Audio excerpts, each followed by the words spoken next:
Oh, oh, that's all old stuff anyway. We ain't gonna worry about it then. We ain't gonna worry about it then. Let's see. I'm just curious of what is CNN talking about? What do they got going on then? All right, just to see what's going on in the world today. Because I need to react to some political stuff. Because I need to start watching more and more political politics. You know what I'm saying? Started with a black man. We're just gonna move on from there. Uh,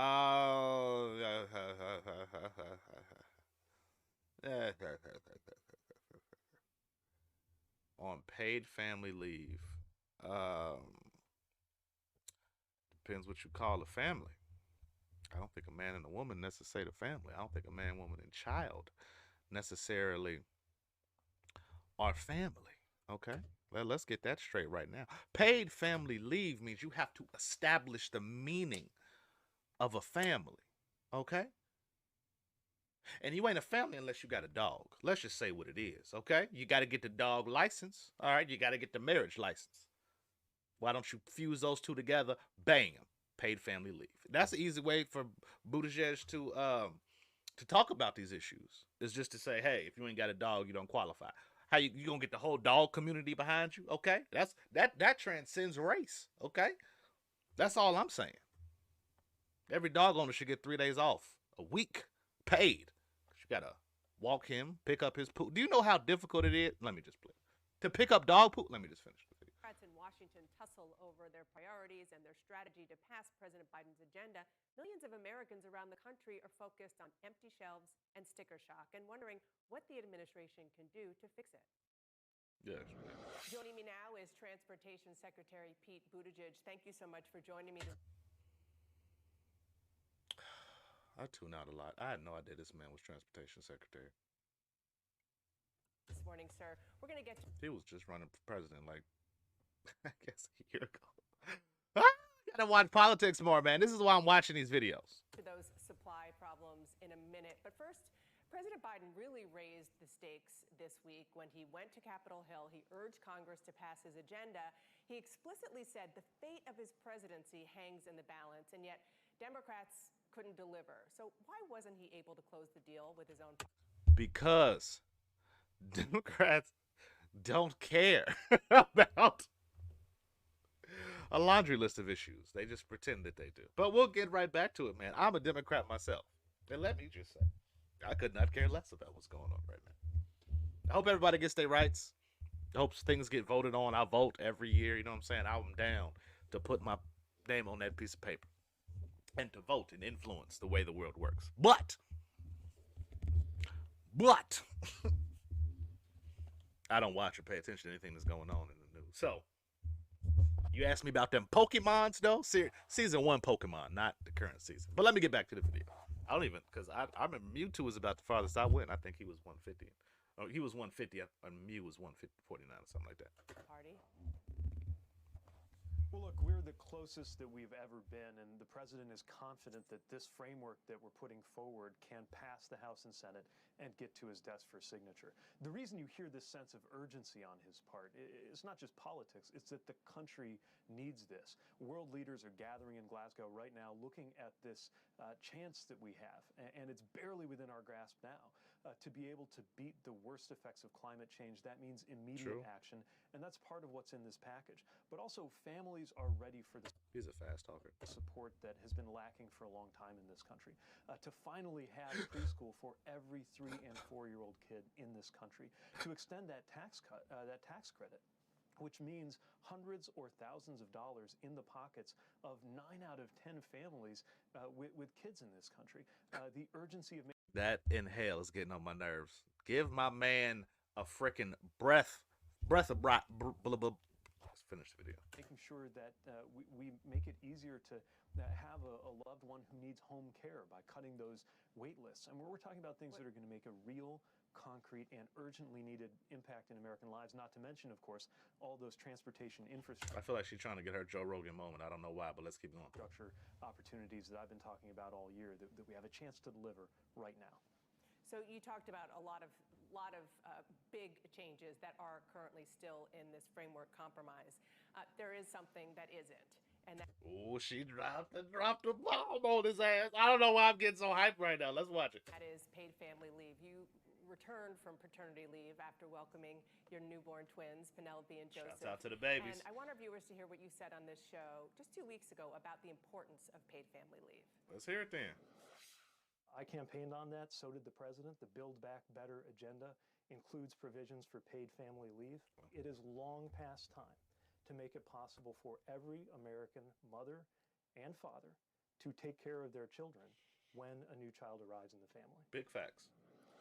So what do you say to the more than 100 million Americans who don't have access to the kind of paid family leave that you just benefited from, and who don't understand why the administration didn't fight harder to keep it in the bill? Mic drop. Well, look, it's something that we believe in. I believe in it. Obviously, it's personal for me. The same is true for the president. And it's something that we'll continue pushing for. But let's talk about what is in this bill.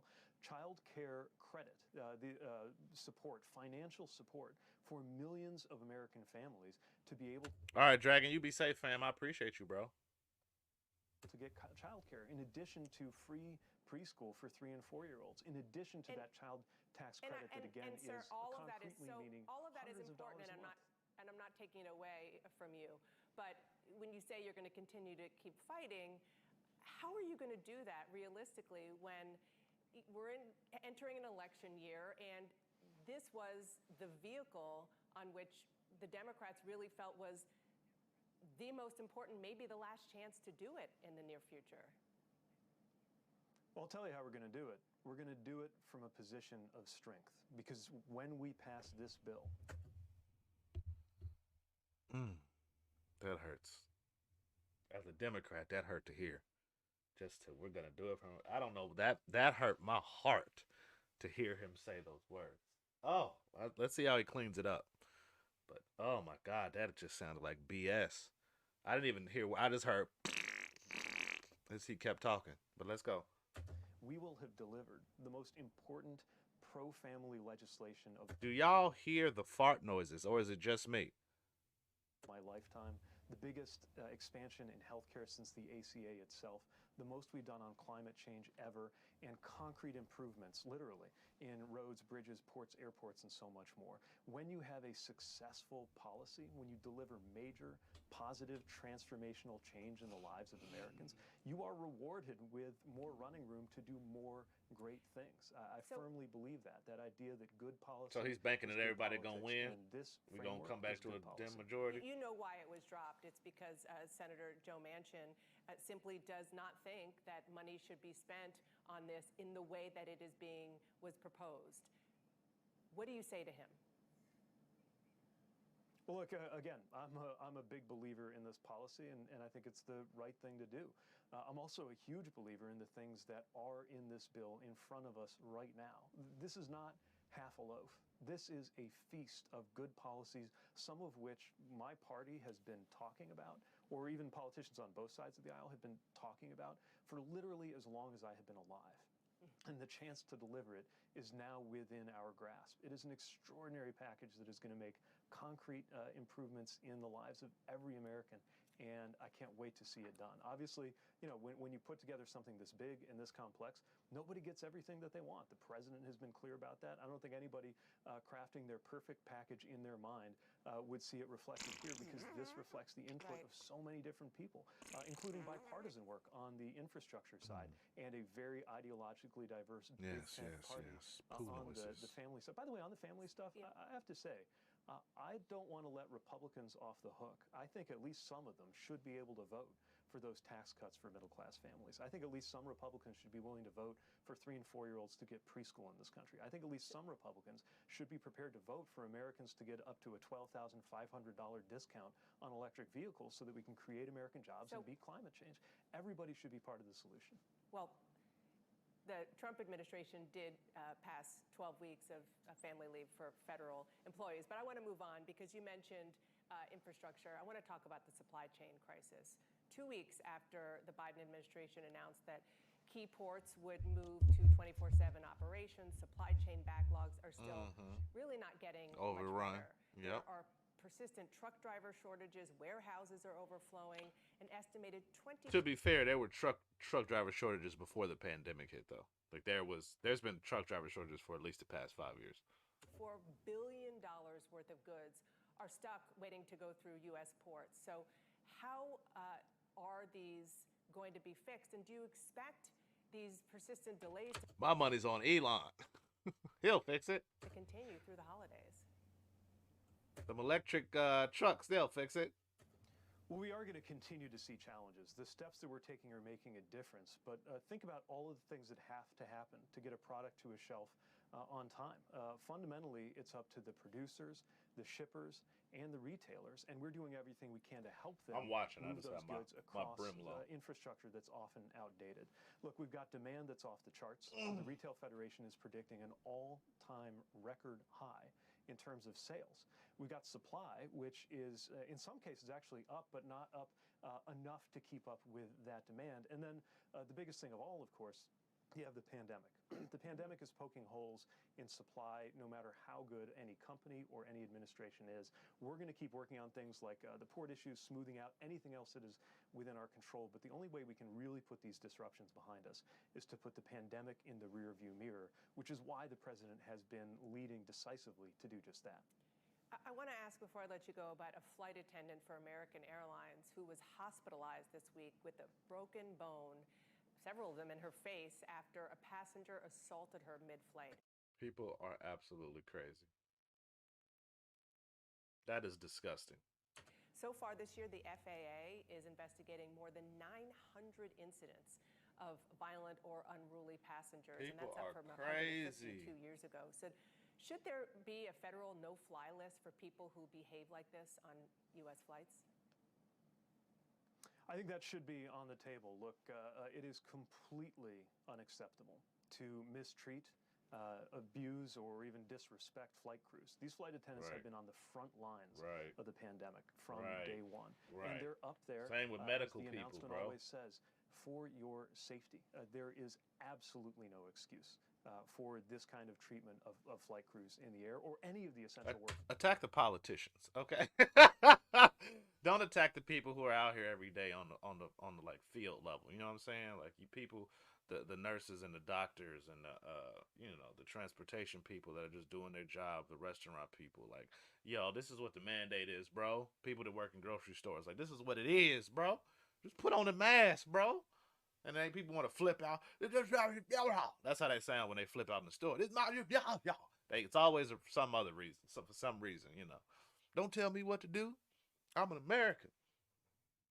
I do what I want, man. You ain't my mama. It's always some reason that people just lose their mind. Workers from bus drivers to. And I'm not even gonna say Republican or Democrat. I know good, upstanding, blue-blooded American Democrats that do not want to put on a mask for any reason. The FAA stands strongly with flight crews. It's why you're seeing some really harsh penalties and fines being proposed. And we will continue to look at all options to make sure that flight crews and passengers are safe. Before I let you go, it is Halloween. Did the twins have a costume or costumes? So, my husband Chasten found these, it's a little hard to describe, but basically they're like these traffic cone they're infrastructure, basically. They're going to be going as infrastructure. That's amazing. First of all, I forgot he was gay. I don't care in the first place, but I totally forgot he was gay. Shouts out to Buttigieg. Still don't like him, but shouts out to him. I did not know he was gay.